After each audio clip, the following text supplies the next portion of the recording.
How is it being a homicide detective for New Orleans?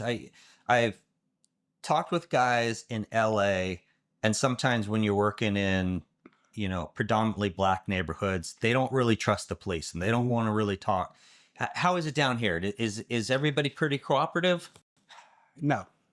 Okay. And I found it got worse as my career progressed. When I first started in homicide, when I was a district detective, because my district was probably, I'd say 88% black, 86% black. There's a lot of decent people in these neighborhoods. I mean, you'll go and people say, oh, that's a depressed neighborhood and that's a dangerous place. You don't want to go there. There's a lot of decent people that still live down there. They're the victims.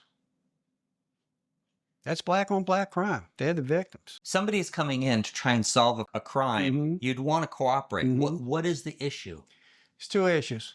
One, which is the lesser issue, is racial harmony. They just don't want to break that racial thing that, we're not gonna snitch on a black guy. Mm-hmm. Even if he came and took everything out of my house or stole my car. You saw that, but you saw it rarely. The other issue, the bigger issue, is fear.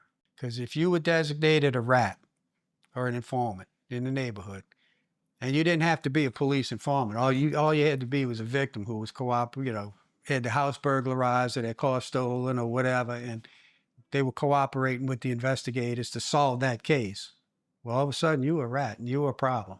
And there were a number of instances where there was retaliation. Those people were more afraid of retaliation than they figured it was just whatever was stolen or whoever was hurt. If they didn't die, they'd heal and it would all be over.